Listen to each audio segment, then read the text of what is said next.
السلام عليكم ورحمة الله وبركاته. الفاجر الاستثمار الداجني.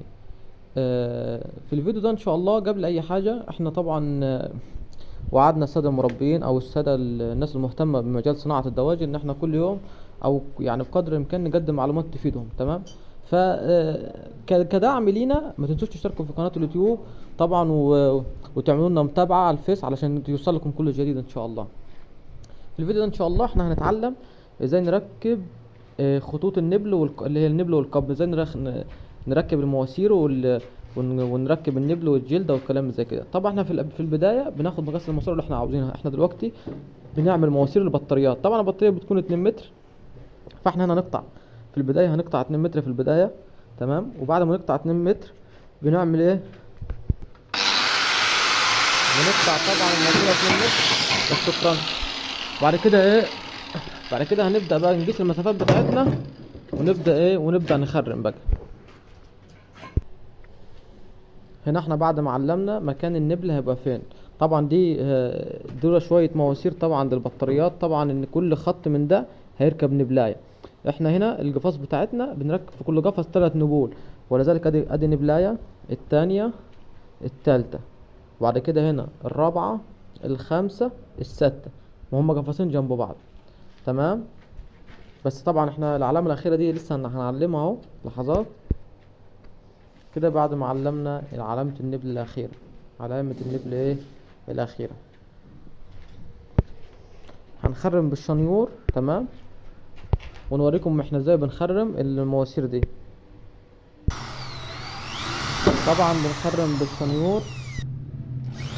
خلي بالنا ان المفروض البنطة ما تخدش في الماسورة من تحت، يعني البنطة المفروض يكون اخرها من فوق. تمام.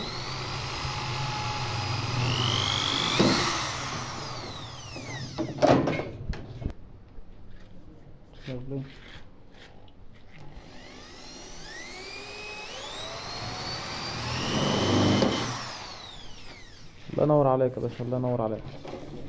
كمل يا ريس كمل. طبعا احنا شايفين الخرم بيكون وسعه ازاي، ولازم الخرم يكون في منتصف الماسوره. ما ينفعش اخرم الخرم من الطرف لان النبلايه الجلده بتاعت النبله هتجيب ميه. تمام. الله ينور يا باشمهندس، اتفضل يا ريس.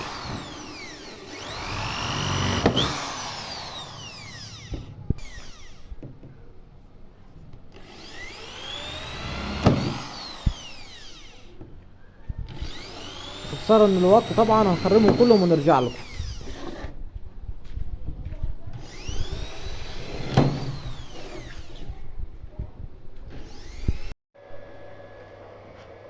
خلي بالنا بعد ما بنخلص تخريم بالشنيور بنلاقي بعض الرايش اللي زي كده، بعض الرايش طالع فوق الفتحات، فاحنا بنجيب اي حاجه وليكن صفيحه منشار او حته صاج، اي حاجه مسننه كده، او سكينه برضو ينفع. تمام. او سكينه مثلا زي كده. تمام. واقشر بيها ازيل بيها الحاجات الخارجيه دي، علشان لما اجي اركب الجلدايه بتاعت النبل، الجلدايه بتاعت النبل دي هتخلي الجلدايه تبقى بارزه لفوق، وبالتالي هتجيب ميه. تمام. فاحنا نخلي بالنا لازم كل الكلام ده يتقشر كده زي ما انا بعمل اهو. تمام. علشان امنع النبلايه الجلدايه ان هي تجيب ميه. هنكمل ونرجع لكم مره تانية.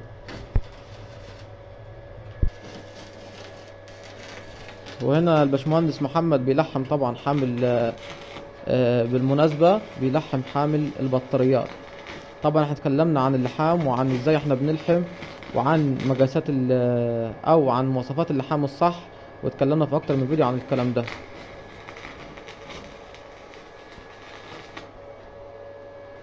طبعا احنا هنا بنعلم وبنبدأ نلحم، وبنحاول بقدر الامكان يبقى اللحام زي ما احنا شايفين كده، اللحام يغطي كل المسافة علشان ما يعملش فجوة في النص.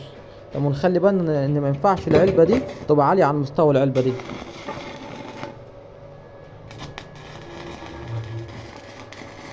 هنكمل تخريم المواسير ونرجع له.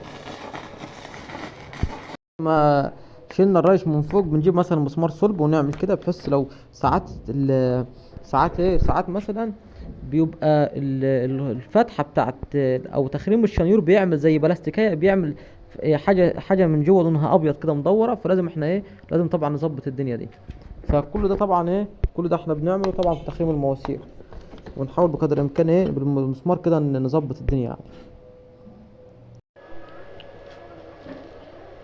طبعا احنا بعد ما ركبنا الجلد بتاعت النبول اهو، ادي المنظر زي ما انتم شايفين. تمام. طبعا النبلايه دي بنيجي نركب النبلايه، بنركبها ازاي؟ نخلي بالنا ان النبلايه ليها ناحيتين. تمام. ناحيه بتكون رفيعه وناحيه بتكون عريضه. انا لما اركب النبلايه بركب الناحيه رفيعه.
وكده